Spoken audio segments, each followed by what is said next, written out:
बिस्मिल्लाहिर्रहमानिर्रहीम। अस्सलाम वालेकुम नाज़रीन, आप यूट्यूब चैनल देख रहे हैं, मैं इमरान खान। नाज़रीन, आज 14 अगस्त है और पाकिस्तान का यौम आज़ादी है। 14 अगस्त 1947 को हमने ज़मीन का एक अलग टुकड़ा हासिल किया था, एक अलग मुल्क हासिल किया था, मगर आज तक हम अपनी मंजिल तक नहीं पहुँच सके। यानी मुल्क तो हमने हासिल कर लिया, बहुत कुर्बानियाँ दी। उन तमाम लोगों को बहुत बहुत सलाम जिन्होंने इसके लिए कुर्बानी दी, जिन्होंने इसके लिए जोर लगाया। कायद-ए-आज़म मोहम्मद अली जिन्ना को जितना ज़्यादा से ज़्यादा खराज तहसीन पेश किया जाए वो कम है कि उनकी क़यादत में पाकिस्तानियों ने, उस दौर के मुसलमानों ने, इस खित्ते के तमाम लोगों ने अपना सब कुछ कुर्बान कर दिया, बहुत जोर लगाया, बड़ी कोशिश की। फिर अल्लाह रब्बुल इज़्ज़त ने हमें एक अलग मुल्क दे दिया। हमें अलग मुल्क तो मिल गया, लेकिन जिस मकसद के लिए हमने ये मुल्क बनाया था वो मकसद पूरा नहीं हुआ। यानी हमें एक ऐसा मुल्क चाहिए था जहां हम अपने तरीके से रहते, जहां हम आज़ादी का सांस लेते, जहां हमारे ऊपर चीज़ें मुसल्लत ना की जाती। लेकिन बदकिस्मती से हम दायरों में घूमते रहे, दायरों में घूमते रहे। अब 8 दहाइयाँ होने वाली हैं, हम दायरों के इस सफ़र से बाहर नहीं आ पा रहे। हमारे पास एक मुल्क है मगर हम हकीकी आज़ादी से महरूम हैं। पाकिस्तान में आने वाले तमाम अवामी रहनुमा या तो इस लड़ाई में मारे गए हकीकी आज़ादी के लिए, या फिर वो सरेंडर कर गए। मगर ये लड़ाई आज भी जारी है और इस बार इस लड़ाई का आलम एक ऐसे शख्स के हाथ में है जो हार मानने को तैयार नहीं है। उसे कैद तन्हाई और सलाखों के पीछे का अकेलापन अभी तक तोड़ नहीं पाया। वो डट कर खड़ा है, लड़ रहा है, मुकाबला कर रहा है, इस उम्मीद पर कि एक दिन हर पाकिस्तानी जागेगा और अपने हिस्से का जोर लगाएगा। मुल्क पर मिलिट्री एस्टेब्लिशमेंट का जो कब्जा है वो एक दिन खत्म हो जाएगा। यानी अंग्रेज तो चले गए और उनसे तो हमने आज़ादी हासिल कर ली, लेकिन जो उनकी बाकियात रह गई उनसे हम आज़ादी हासिल नहीं कर पाए।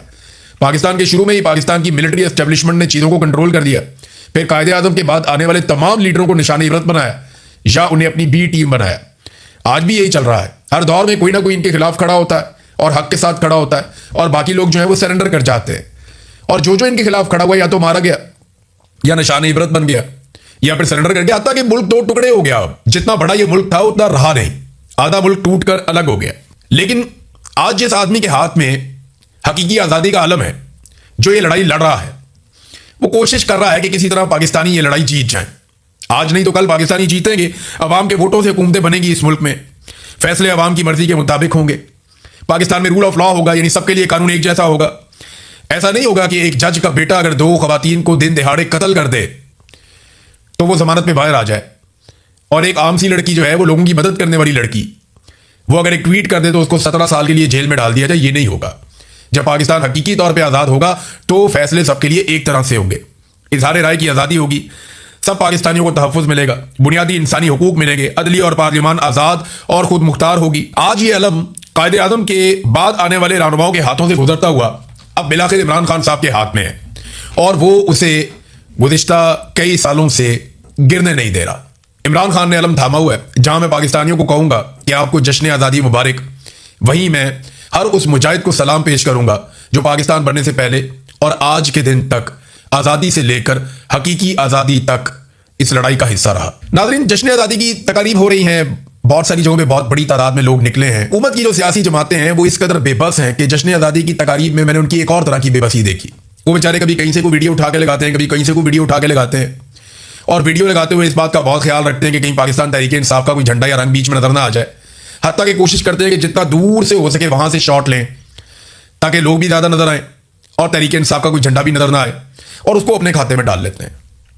यानी बहुत बड़े बड़े अवामी इज्तिमात हुए, हर साल होते हैं, लोग निकलते हैं, लेकिन सियासी जमातें इतनी बेबस हो गई हैं, नून लीग, पीपल्स पार्टी, खास तौर पे MKM और बाकी जमातें भी, कि लोग तो इनके लिए निकलते नहीं है। तो जहां पे लोग किसी और काम के लिए निकलते हैं वो दिखाते हैं, जनाब ये देखें लोग बाहर निकल आए, ये देखें लोग कितने खुश हैं, ये देखें जी लोग हमारे लिए निकले, आपके लिए नहीं निकले। ये लोग हर साल निकलते हैं।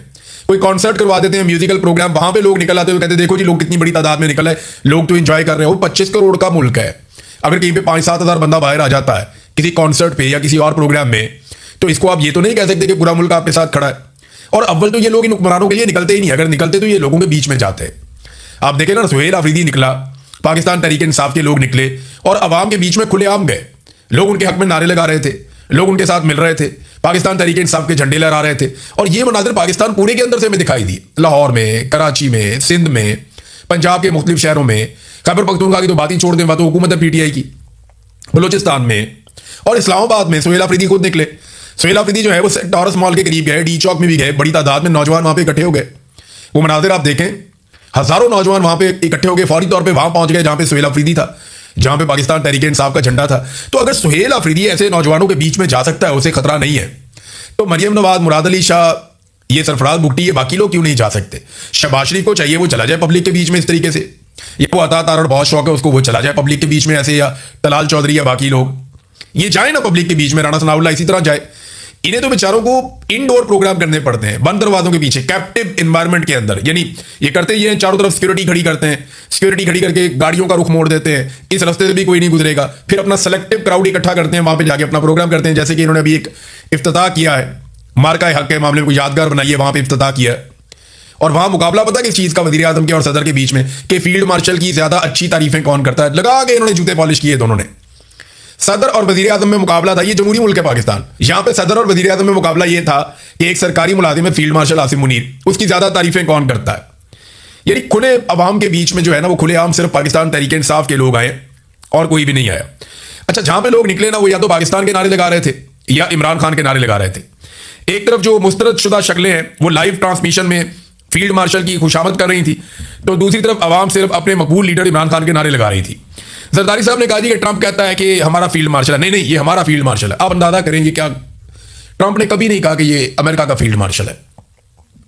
ट्रंप किसी और तरह कहता है, माई फेवरेट फील्ड मार्शल, मेरा पसंदीदा फील्ड मार्शल है, मेरी बात मानता है, मेरे मुताबिक चलता है, यानी मेरे से कभी भी हुक्मदूली नहीं करता, मेरे मुताबिक चलता है। तो अमेरिका तो बहुत प्यार करता था ज़िया-उल-हक से भी, जिसने जुल्फ़िकार जी भुट्टो को फांसी दिलवा दी थी।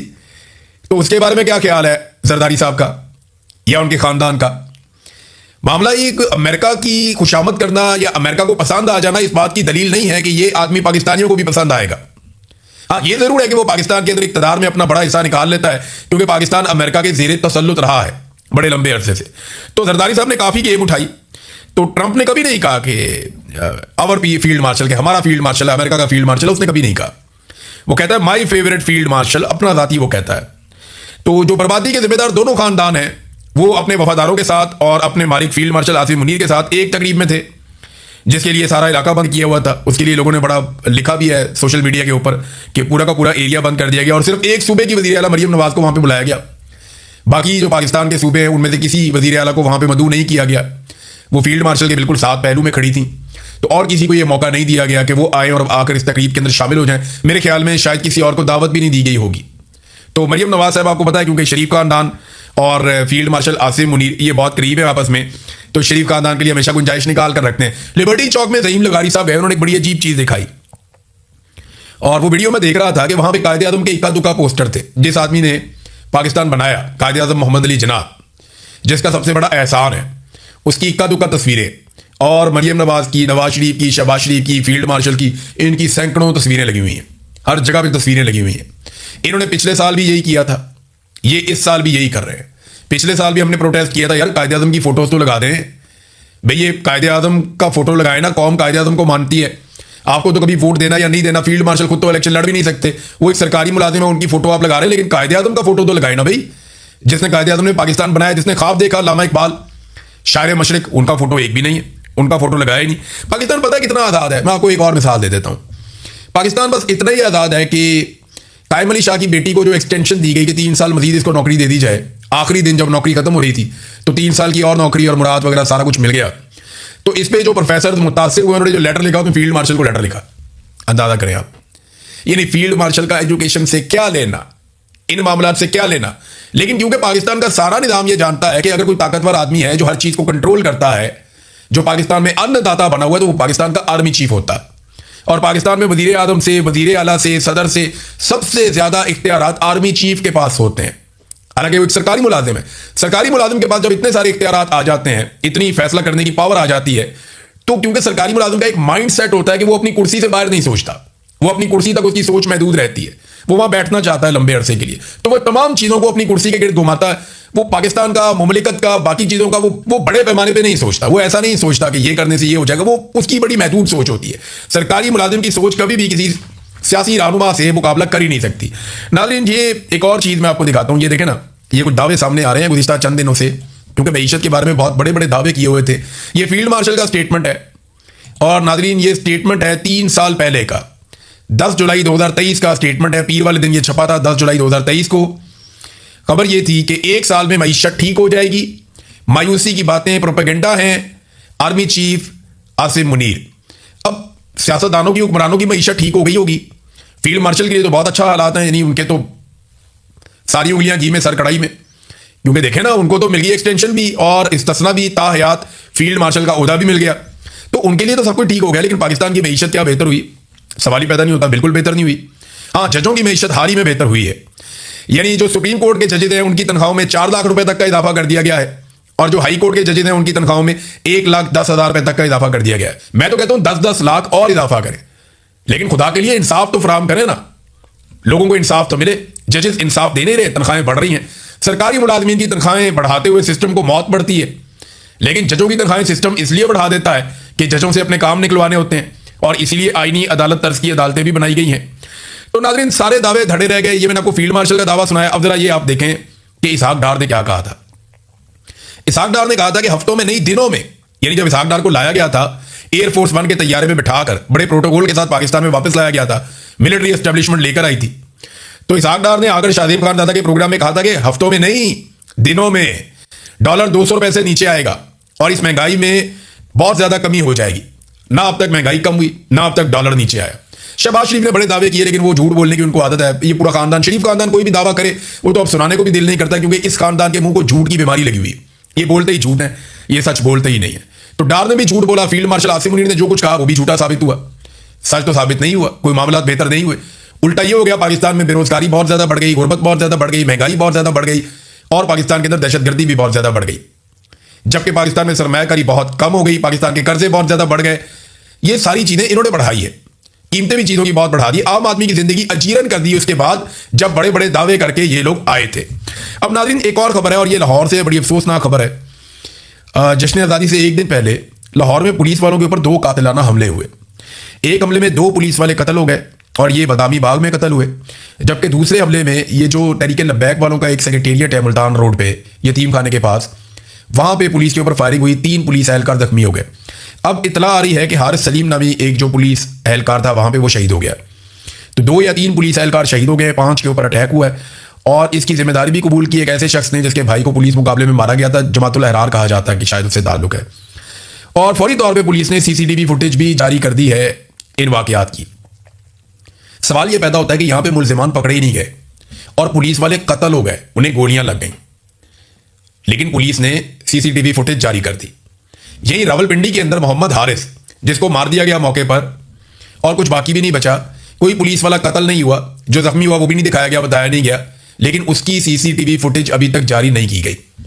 सवाल यह पैदा होता है कि इन वाकयात जो ज्यादा हसास है, जहां पे पुलिस वाले शहीद हो गए हैं, जहां पे ज्यादा फुटेज छुपाने की जरूरत थी, अगर छुपानी थी इन्वेस्टिगेशन के लिए, तो यहां पे जारी कर दी। रावलपिंडी में जहां सारा काम ही मुकम्मल हो गया, वहां पे CCTV फुटेज अभी तक जारी क्यों नहीं की गई? क्योंकि उसको प्रोपेगेंडा के लिए इस्तेमाल करना है। तो ये फुटेज पाकिस्तान तहरीक इंसाफ को मांगनी चाहिए, क्योंकि पाकिस्तान तहरीक इंसाफ को टैग किया गया है इस इंसिडेंट के साथ। असेंबली में जाए, वहां पे खड़े होकर फुटेज मांगे, हर जगह पे जाए, वहां पे जाके जोर लगाएं, कोशिश करें कि इसकी फुटेज निकलवाई जाए और इसकी फुटेज निकाल के देखें कि एक्चुअली इसमें हुआ क्या था। अब तक के लिए इतना ही, अपना ख्याल रखिएगा, अपने इस चैनल का भी। अल्लाह हाफिज़।